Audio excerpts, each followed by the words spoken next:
여러분 안녕하세요. 아마도 우리 국민 중에 손흥민 선수를 모르시는 분이 없으시겠죠. 세계적인 선수이기 때문에 대한민국뿐만 아니라 전 세계에서도 널리 알려져 있죠. 그런데 이런 유명한 선수가 얼마나 받고 있을까요? 아마 짐작은 하시겠지만 상당히 천문학적인 숫자입니다. 손흥민 선수의 주급은 19만 파운드, 한화로 약 3억 원 정도 되고 연봉이 한 157억 원 정도래요. 그 주급은 우리한테 익숙하지 않은데 언론에 나온 바로는 이렇게 한 주에 3억 원씩 받는 것 같습니다. 그런데 최근에 사우디아라비아로부터 손흥민 선수가 4년 계약 제안을 받았는데 그것은 무려 연봉이 421억 원이라고 알려져 있죠. 그런데 프리미어리그에서도 더 할 일이 많다고 손흥민 선수가 거절했다고 합니다. 토트넘의 스트라이커인 해리 케인은 손흥민 선수보다 약간 더 받아요. 20만 파운드를 받고 있죠. 물론 이제 축구 선수들 중에서도 유명한 사람들이 꽤 많습니다. 그런데 어떻게 이렇게 유명한 사람들이 많은 돈을 벌 수 있느냐, 이거를 경제학적으로 어떻게 설명하느냐, 이게 맞느냐, 이렇게 질문하는 사람들이 꽤 있습니다. 아무리 잘해도 어떻게 그렇게 많이 받느냐. 또 다른 한편에서는 야, 세계적인 슈퍼스타니까 정당한 보상이 아니냐, 이렇게 얘기하기도 하죠. 그런데 여러분, 경제학의 아버지라고 얘기하면은 애덤 스미스를 얘기하죠. 1776년에 국부론을 써서 근대 경제학의 처음 기초를 만들었던 분인데, 아담 스미스마저도 어떤 예술가나 운동선수가 혼자서 이렇게 많이 받는 것은 좋지 않다고, 형평에 맞지 않다고 비난한 적이 있었어요. 그때는 이 경제학으로 설명이 안 됐던 겁니다. 그런데 아담 스미스가 국부론을 쓴 지 한 100년이 지난 다음에 경제학계에서는 한계 효용이 등장했어요. 그래서 이제 한계 효용으로 이게 설명이 가능하게 됐습니다. 근데 이 한계 효용이라는 개념이 나오기 전에는 우리가 어떤 서비스, 운동선수 서비스죠, 또는 어떤 상품의 가치가 무엇으로 결정되느냐, 거기에 투입된 노동으로 결정된다, 이렇게 믿었어요.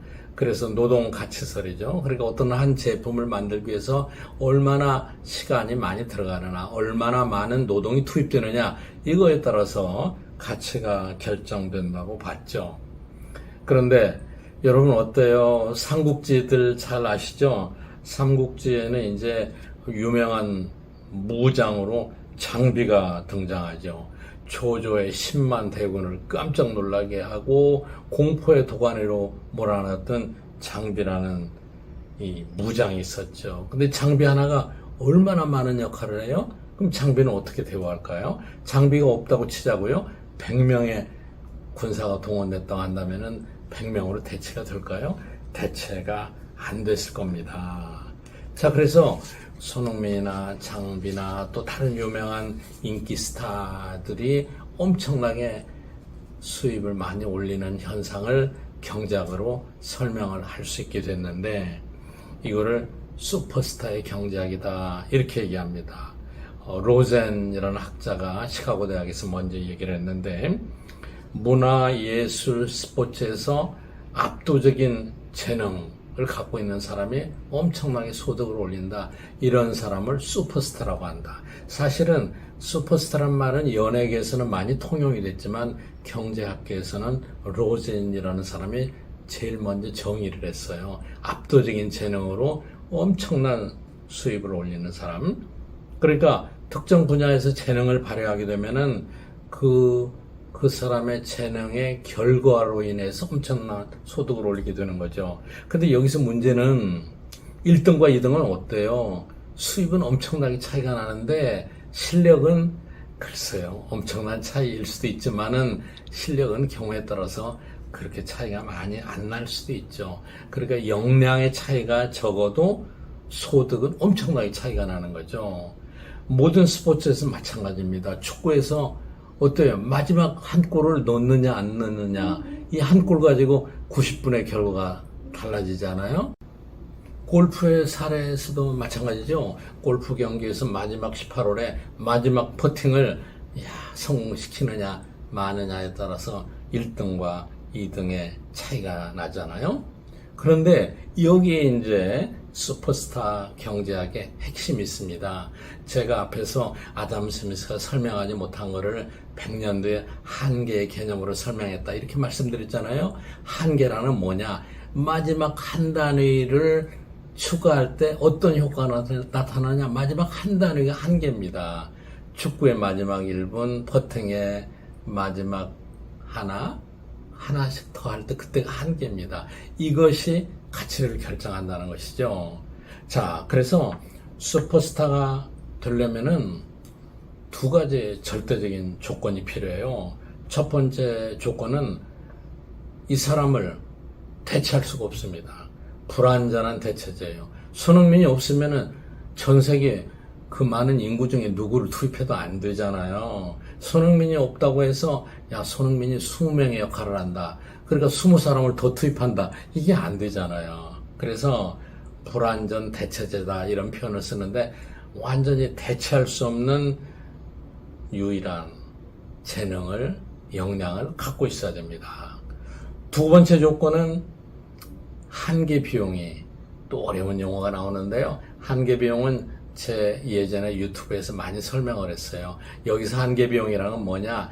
한 사람에게 더 서비스를 제공하기 위해서 더 쉬운 말로 얘기한다면 손흥민이 축구를 하고 있는데 그 경기를 우리가 보고 있습니다. 근데 10사람을 보고 있는데 10사람이 보고 있는데 11사람 보게 하기 위해서 비용이 얼마나 들어가느냐? 한 사람 더 서비스 해주기 위해서 비용이 얼마나 들어가느냐? 비용이 얼마나 들어가요?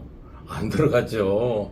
10사람이 보나 11사람이 보나 100만 명이 보나 110만 명이 보나 공급하는 비용은 마찬가지잖아요. TV를 통해서 케이블을 통해서 전 세계에 되니까요. 이럴 때 이제 한계 비용이 없습니다. 0입니다. 수천만 명이 동시에 관람을 해요. 한 사람의 경기를 이 사람을 절대 대체할 수 없는 대단한 재능을 갖고 있는 이 한 사람의 경기를 수천만 명이 관람할 때 이 사람은 슈퍼스타가 될 수 있고 슈퍼스타의 보상이 엄청나게 큰 거죠. 자, 레이지라는 교수는 토너멘트 이론을 가지고 슈퍼스타를 설명했어요. 토너멘트는 경기에서 진 사람은 떨어지고 계속해서 올라가지 않아요. 근데 맨 마지막에는 우승과 준우승이 결정되는 것이죠. 그 우승과 준우승은 여러분 어때요? 대단한 실력 차이가 있을 수도 있지만 대체로 거기까지 올라오려면 큰 차이는 없죠. 그런데 우승과 준우승은 보상이 어때요? 상금이 엄청나게 차이 나죠. 토너멘트에서 나오는 현상입니다. 실력이 그냥 조금 차이가 나도 골을 넣었는데 이 골대를 맞고 나온 거하고 그냥 들어간 거하고 그 얼마나 실력 차이가 있겠어요. 그러나 1등하고 2등은 엄청난 차이가 납니다. 자, 그런데 왜 이게 경제학적으로 당연하다고 설명이 되느냐? 사장과 부사장은 급여 차이가 상당히 많이 나죠. 그럼 부사장도 열심히 일해서 사장이 되고 싶어 하겠죠? 종업원도 열심히 일해서 위로 올라가고 싶어 하겠죠? 이렇게 이제 인센티브와 동기를 부여해서 경쟁을 유도하고 경쟁의 결과로 좋은 선수가 나오게 하고 좋은 제품이 나오게 하는 거예요. 여러분, 손흥민이 있음으로 해서 저희 집에도 손주가 있는데요. 날마다 저하고 축구 연습하자고 그래요. 손흥민이 돼야겠다는 거예요. 그래야 부자가 되겠다고. 손흥민 키드가 엄청나게 많잖아요. 김연아 키드도 있었고 박세리 키드도 있었고 왜 이래요? 이 많은 청소년들의 아이들이 이걸 해서 성공하면은 엄청나게 부자가 될 수 있다는 것을 알고 있는 거예요. 그래 진입자가 늘어나고 경쟁이 치열하고 이렇게 해서 슈퍼스타가 재탄생하는 생태계가 조성이 되는 거예요. 이렇게 해서 토너멘트 이론으로 슈퍼스타가 많은 월급을 받는 게 당연하다는 이런 현상이 설명될 수 있는 것입니다. 여러분, 슈퍼스타는 운동선수나 영화배우나 가수나 이런 사람만 있는 게 아닙니다. 우리 일상에 널리 존재합니다. 저도 유튜버의 한 사람인데 요즘 ICT의 발달로 인해서 유튜버가 많습니다. 그런데 유튜버의 거의 97%는 별로 수입이 안 돼요. 저도 제가 재미있고 경제 지식을 보급하려고 이거를 계속 하고 있는 건데 어떤 분들은 수입이 얼마나 되느냐고 물어봐요. 부끄러워서 얘기를 못할 정도의 하루 식사값도 안 됩니다. 그런데 이렇게 유튜브가 많은 가운데서도 킬러 컨텐츠를 갖고 있는 사람, 그리고 엄청나게 많은 사람에게 관심을 끌을 만한 소재를 갖고 있는 사람, 이런 유튜버한테는 많이 몰리는 거예요.